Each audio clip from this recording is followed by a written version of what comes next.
Hi, this is Lisa Kelly, Notre Dame author and class of 1993, and you are watching the Two Irish Brothers Show. Cheers and go Irish!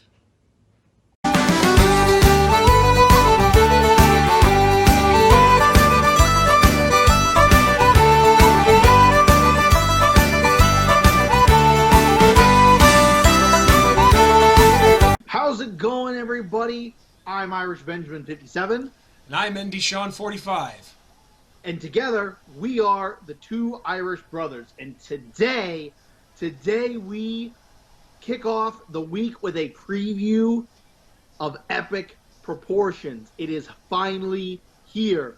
Notre Dame takes on Clemson. Number 1 versus number 4 in a primetime matchup, the game of the week. However you want to say it. Are you pretty freaking excited, Sean? Because I am. Yes, I am. I'm very excited. We've been saying every episode, every preview, every recap, don't go to the next step until you've crossed the one in front of you. Well, now we don't have to. That step, which is Clemson, has finally arrived. And you damn right I'm excited about this. But I can't lie to you. Obviously, as we all know by now, the big news out there, Trevor Lawrence has tested positive for COVID. He's in a 10-day protocol right now, which it sounds like he would have just made it, you know what I mean?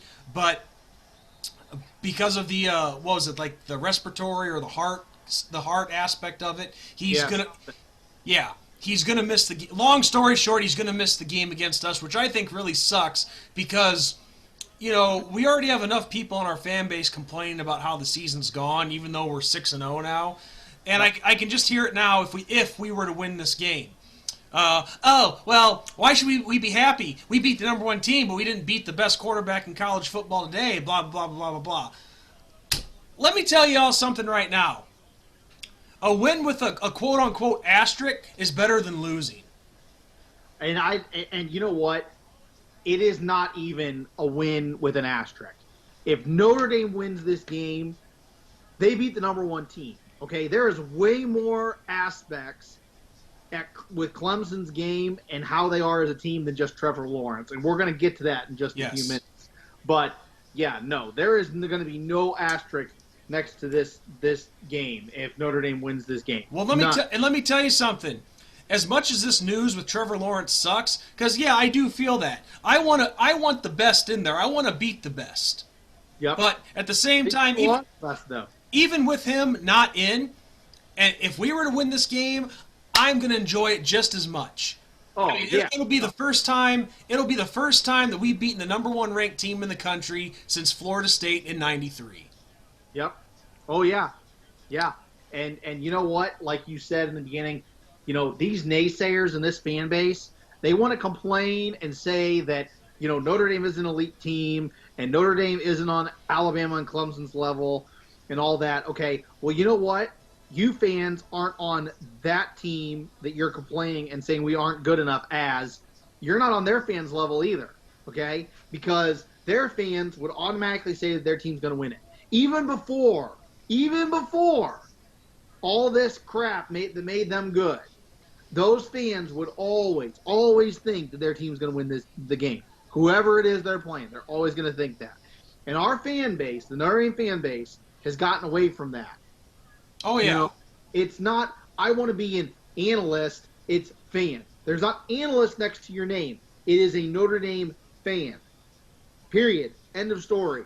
Well, the best example I can give is this. I mean, a few weeks ago, we only beat Louisville 12-7. Game that wasn't our best performance of the season by far. And I'm not trying to pick on any particular team, but look at yesterday. Georgia only beat Kentucky 14-3. Does Georgia suck because they didn't win by 40 or 50? No, they don't suck.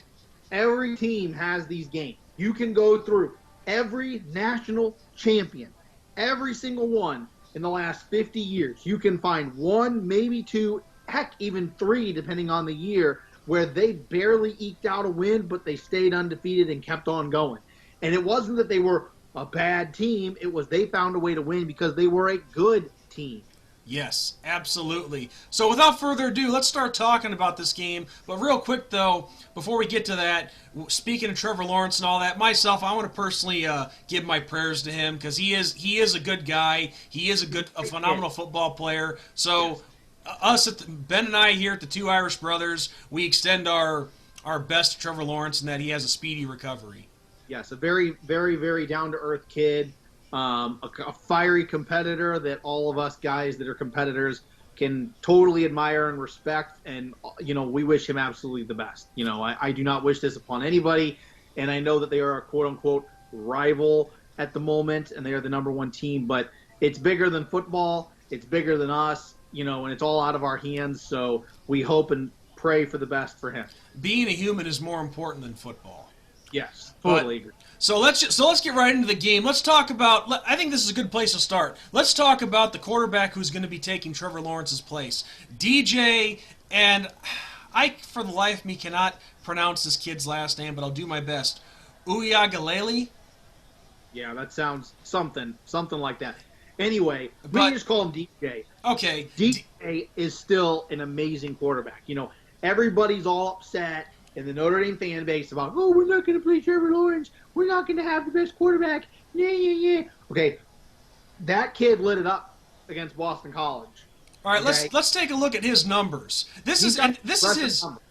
He was a 5-star recruit out of high school. I think he was one of the top 10 players in the country, if I'm not mistaken. But let's take a look at DJ's numbers. This is his debut game yesterday against BC. Now, I know that BC game overall looked pretty ugly, and Clemson had to come back to win it. But DJ's numbers, 30 of 41, 342 yards in the air, 2 touchdowns, and then on the ground, he contributed with 25 yards and a rushing score there. So this kid, even though he's a true freshman, he can ball. He can ball. He can ball. So, even though Trevor Lawrence is very well established and was looking in mid-season form their first 2 games, this is a kid that has. I know it's only been one start, and he could easily have a couple of bumps that he runs into, But yeah, but this kid showed that he very well has a bright future ahead of him. Oh yeah, yeah. It's football is a team sport. Period. I get there are impact players, and Trevor Lawrence is definitely an impact player, and I understand that. But them not having Trevor Lawrence doesn't make them any less good. They're still the number one team, and they're number one for a reason. And they're going to come into this house to South Bend ranked number one. Yeah. And their statistics don't lie. And that's not a Trevor Lawrence statistic. It isn't. Trevor Lawrence is the Clemson Tigers. It is the Clemson Tigers from top to bottom.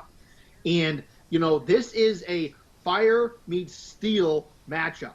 You have the second best scoring offense in the country in Clemson going up against the 4th best scoring defense in Notre Dame.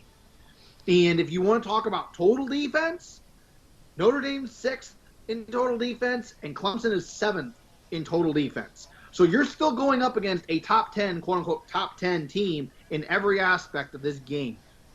Yeah, and this defense, this Clemson defense, you look at their schedule and what they've been doing to all their opponents up to this week. Yesterday against Boston College was the most 28. That's the most points they've allowed all season. Yes.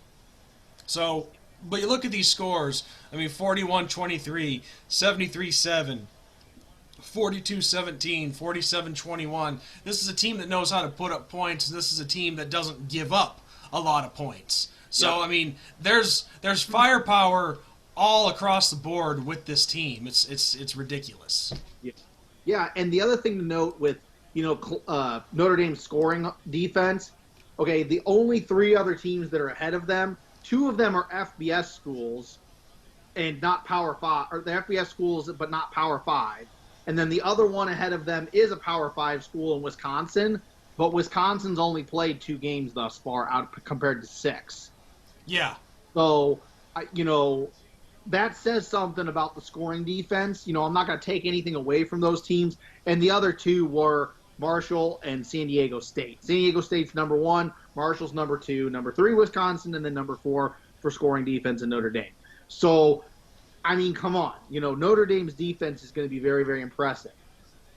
But, as I said, fire meets steel.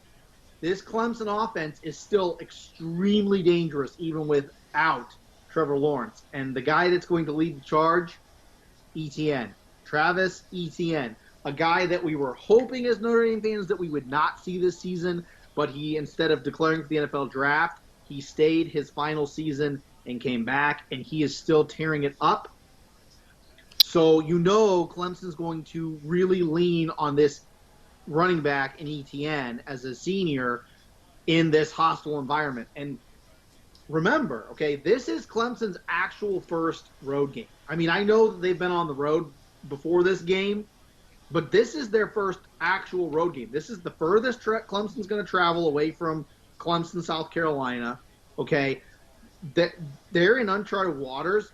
They're coming into a cold environment. It's been decently warm, not totally warm down there. I get it. It's starting to get cold there too for them, but it's colder here. I mean, this neck of the woods, it's cold.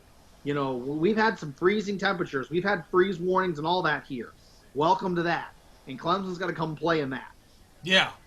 And also with Travis Etienne, it's not only the running game that he gets it done, but he gets it done with the receiving game as well. Because you look at his numbers from yesterday, he had 84 yards on the ground and 1 touchdown. But then he also led the way with receiving with 140 yards on 7 receptions and a touchdown right there. So we all know how dangerous this kid is. I mean, hell, yesterday's game he became the all-time ACC leading rusher. Yep. So this kid's good. What more can we say? This whole team is good. This Clemson defense, I mean, as we pointed out already, they don't allow a lot of points. So this is going to be, what's a good way to describe it? This is going to be, as Gorilla Monsoon and the World Wrestling Federation back in the day used to say, the irresistible force meets the immovable object. Yeah. So that's what we're looking at this Saturday. Yeah, and you got to remember, Clemson's offense averages 46 points a game. But look how much Notre Dame's defense has given up. Yeah. This is a gargantuan matchup. I mean, this is one of the best matchups that's going to be this season, other than playoffs and other than the title.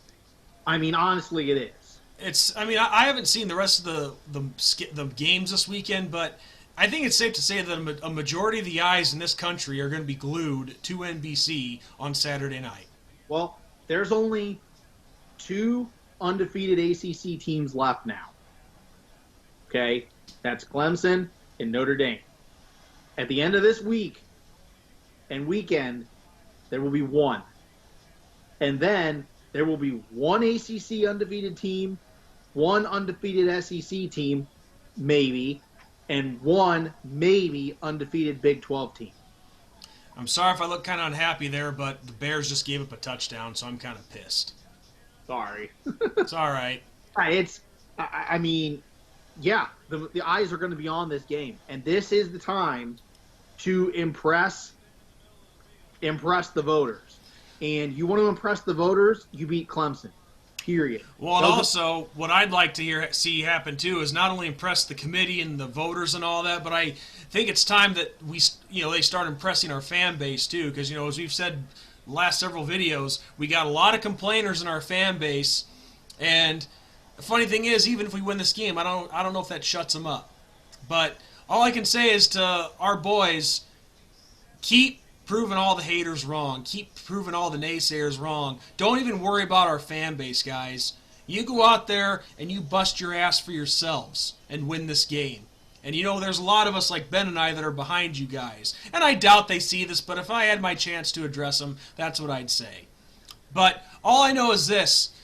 With this game on Saturday night, if we want to win this one, it's got to be mistake-free football, all right? Thankfully, that fumble and scoop and score that happened against Georgia Tech, it didn't come back to hurt us. But that's shit that you cannot let happen during this one. Because any mistake that we make, Clemson's going to capitalize off of it. So, yep. all these mistakes that we've had happen, now is the time to fix it. It has to start this weekend. If we want to win this game and beat the number one team, these little mistakes have got to be fixed. Yep. Ian Book has got to stop having the happy feet. He's got to quit doing too much. If it's not there, throw the damn ball away. Don't try to force anything. You know, because you're only going to hurt the team when you do that. Same with the running game. You know, don't try to make something out of nothing. And for the love of God, our receivers start getting that separation from the backfield. Yeah, this is a game where it is survive. It doesn't matter if you win by 1 point or 100 points in this game. You got to win this game. This is the stuff that we never stop hearing about. This is Notre Dame can't win the big game.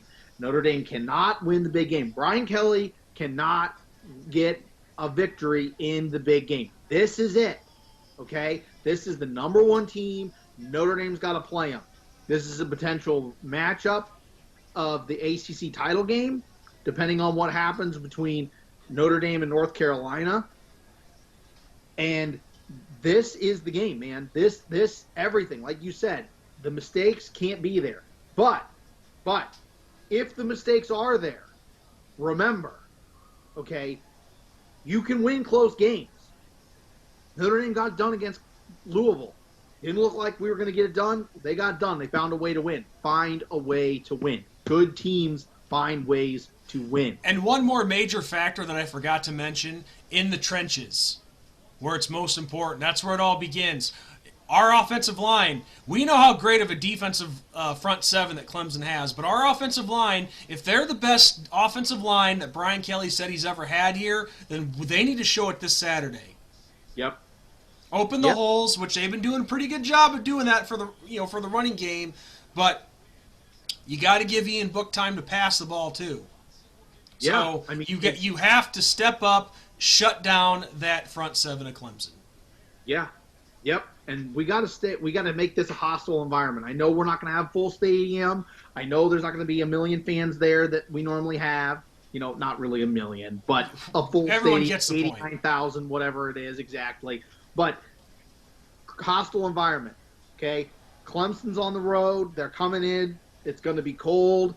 You know, I'd wish for snow, but I got some stuff going on this weekend, and whatever happens in South Bend normally happens where I'm at, so I'm not going to wish for snow. But, you know, I can't, but we can't give more than enough credit to Clemson. I mean, Clemson is the number one team for a reason. They are a dangerous team. They deserve the number one ranking. They've earned their spot. It's time to prove that Notre Dame can hang with the big boys. It is time to prove it. It is time to get it done. We wish Clemson the best of luck. I don't want to see injuries. I don't want to see kids getting hurt. I don't want to see COVID happen to these kids. I want to see this matchup happen. I want to see a good, clean game. I want to see a good game. And before we get to our score prediction, I want to give one shout-out to another video maker, and he's on the other side of things. I want to give a shout-out to Pigskin Pete. He's a good Clemson video maker. We see him a lot. He tags us in his stuff. We tag him in ours. He knows John at Always Irish. We know him. We bump elbows with him all the time. Good luck to your Clemson Tigers. Pigskin Pete. Score prediction time, Sean. Well, as I was going to add to that too, even though we wish no harm or anything like that, we're here to win, baby. That's all there is to it. We're here to win. So I will fire the first shot with the score prediction because I've thought about this, and if we're able to play, you guys know I'm never going to pick us to lose, but this is what I can see happening. If we can at the very, if we can prevent the little mistakes, at the very least keep them to a minimum, you know, I think I like our defense against their offense. I think that our defense will be the best defense that they've seen at this point in the season. And our defensive numbers don't lie. I mean, we've been playing extremely well. But, you know, it just depends what our offense does. But I think this is the week where, you know, these players know the importance of the game, obviously, the coaching staff as well. Maybe Brian Kelly and Tommy Rees open up the playbook a little bit. I don't see this being a blowout if we do win it, but it's going to be close, but I can see us winning this 35-28. Ooh. I like it. You went a little higher than what I'm going to go, but I do like it. I like your score prediction. So, like I said, and this will be the third time I said it, and I know I sound like a broken record. All right. It is fire meets steel. Just about the best defense, and will be the best defense that Clemson sees. Best offense Notre Dame's going to see this season until they get to the playoffs, if they even get there. My final score prediction, a close one, 24-21. Notre Dame gets it done. Well, we were both having a lot in common with our score predictions there, because they're both one-score victories. Well, this is going to be a one-score game, in my opinion. I mean, Yeah. would I like to see Notre Dame blow out Clemson? Of course, I would. Yeah, who wouldn't? But to me, 24-21, Notre Dame gets it done because they're the home team. If this was in Death Valley, I'd be a little more nervous about this. I'm still nervous. Don't get me wrong. The number one team's coming. Notre Dame has a track record. I get it. Notre Dame gets it done, though. All Victory. right. Notre Dame improves to 7-0. Keeps on rolling. All right. So there you have it, folks. Those are our score predictions. Me, 35-28. Ben with the 24-21 score prediction. This one has the makings to be a good one, and I hope it is. But just whatever happens, just don't make mistakes. Don't take any step backwards. Before we go, I do think that before that game, the debacle in Dallas against Clemson, the two matchups before that one were one-score games with Clemson. Yeah. So Notre Dame and Clemson play each other pretty well. Not going to lie. So there's that. Yeah. So all right. Well, Ben, we've gotten the first part done. The next part is seeing what happens after the game. And, of course, we have a busy week this week with a lot of things. We have the election on Tuesday, which Yep. I know the majority of us are ready to put that behind us. I got a dental appointment on the day after the election, and then the game on Saturday, baby. So it's a busy week for all of us. So, all right, guys, that's it. That's it. Clemson Week is officially here. Our score predictions in the book. Ben, this has been an awesome preview, and I cannot wait till Saturday night. I cannot wait either. So on that note, everyone, this is ND Sean 45. I'm Irish Benjamin 57. God bless. Good night. Go Irish. Go Irish. Beat Clemson.